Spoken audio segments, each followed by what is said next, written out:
Hello friends, இந்த வீடியோவில் ரொம்பவே ஈஸியான டேஸ்டியான இந்த ஸ்பாஞ்சியான கேரட் கேக் எப்படி செய்கிறதுன்னு பார்க்கலாமா? வாங்க அந்த ரெசிபியை பார்க்குறதுக்கு வீடியோக்குள்ளே போகலாம். ஹலோ ஃப்ரெண்ட்ஸ், இந்த கேரட் கேக்குக்கு ஃபஸ்ட்டு நான் 1 கப் சுகர் எடுத்துக்கிறேன். அதை கேரமலைஸ் பண்ணி எடுக்கணும். அது கேரமலைஸ்ட் ஆன அப்புறம் அதில் ஒரு 1/2 கப் வாட்டர் சேர்த்து அந்த கேரமலைஸ் சிரப் ரெடி பண்ணிக்கணும். அது ஆல்ரெடி நான் சேனலில் அதை எப்படி பண்ணணும்னு அப்லோட் பண்ணியிருக்கேன். அப்புறம் நான் அதில் ஒரு 1 கப் இந்த பிளாக் ரைஸின் சேர்த்துக்கிறேன்.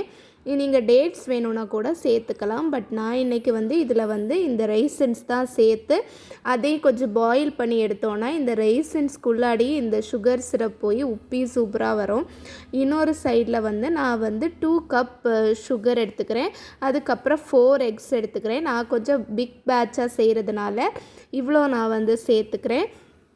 நான் இதோட கரெக்டு ரெசிபி டிஸ்கிரிப்ஷனில் நான் சேர்த்துக்கிறேன். அதுக்கப்புறம் அதில் 1.5 கப் ஆயிலு, அதுக்கப்புறம் நான் 2 கப்ஸ் நம்ம மைதா சேர்த்துக்கணும். அதை கொஞ்சம் கொஞ்சமாக சேர்த்து அந்த பேட்டரை ரெடி பண்ணி எடுத்துக்கலாம். நம்ம ஆல்ரெடி சோக் பண்ணி வச்சுருக்கோம்ல அந்த பிளாக் ரைசன்ஸ், அதையும் அதுக்குள்ளாடியே நான் சேர்த்து மிக்ஸ் பண்ணி பேட்டர் ரெடி பண்ணி எடுத்துக்கிறேன். நம்மளோட பேட்டர் இப்போ ரெடி. இதில் கொஞ்சமாக வெனிலா எசன்ஸ் சேர்த்துக்கணும். அதுக்கப்புறம் இதில் நான் 2 டீஸ்பூன்ஸ் பேக்கிங் பவுடர் சேர்த்துக்கிறேன். அதுக்கப்புறமா ஒரு 2 கப் நான் கிரேட்டட் கேரட், அதுக்கப்புறம் நட்ஸு நமக்கு எவ்வளோ வேணுமோ அதெல்லாம் சேர்த்துக்க வேண்டியது தான். ரொம்பவே டேஸ்டியாக இருக்கும் இந்த கேக்கு. ஸோ நம்மளோட பேட்டர் ரெடி ஆகிடுச்சு.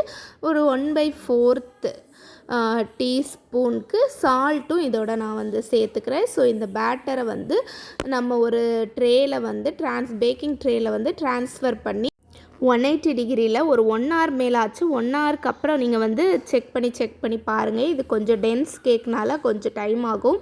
பட் ரெடி ஆனதுக்கப்புறம் சூப்பராக இருந்தது. ஸோ இதோட ஒரிஜினல் நான் ரெசிபி டிஸ்கிரிப்ஷனில் கண்டிப்பாக கொடுக்குறேன். நீங்கள் செக் பண்ணி பாருங்கள். ஏன்னா இது நான் ஒரு கொஞ்சம் அதிகமாக செஞ்சதுனால இந்த குவான்டிட்டிஸ் எல்லாம் நம்ம வீட்டுக்கு செய்ய மாட்டோம். ஸோ அதனால் நான் கரெக்ட் ரெசிபி டிஸ்கிரிப்ஷனில் கொடுக்குறேன். பாருங்கள் எவ்வளோ சாஃப்டாக சூப்பராக இருக்குன்னு. இதோட டேஸ்ட் அல்டிமேட்டாக இருந்தது. குழந்தைங்களுக்கு கூட ஈவினிங் ஸ்நாக்ஸாக நம்ம கொடுத்துக்கலாம்.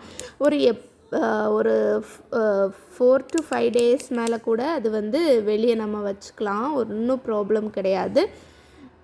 இதில் டேட்ஸு, அதுக்கப்புறம் நட்ஸும் இன்னும் அதிகமாக நீங்கள் சேர்த்துக்கலாம். நான் இன்றைக்கி டேட்ஸ் இல்லை, அதனால் நான் ரைசன் சேர்த்துக்கிட்டேன். அதோட டேஸ்ட்டுமே சூப்பராக இருந்துச்சு. கேரட் கேக்கு, ப்ளம் கேக்கு, இப்படி அந்த ரெண்டும் மிக்ஸ் பண்ணி சாப்பிட்டா எப்படி இருக்கும் அந்த மாதிரி இருந்தது. இல்லை நீங்கள் நட்மெக் பவுடர், சினமன் பவுடர் அதுவும் கூட சேர்த்துக்கலாம். பாருங்கள் எவ்வளோ சாஃப்டாக ஸ்பாஞ்சியாக இருக்குதுன்னு. ரொம்பவே டேஸ்ட்டாக இருக்கும் இந்த கேக்கு. கண்டிப்பாக இந்த கேக்கை ட்ரை பண்ணி பாருங்கள். இந்த வீடியோ உங்களுக்கு பிடிச்சிருக்குன்னு நினைக்கிறேன். பிடிச்சிருந்தா மறக்காமல் இந்த சேனலை சப்ஸ்கிரைப் பண்ணுங்கள் அண்ட் லைக் பண்ணுங்கள்.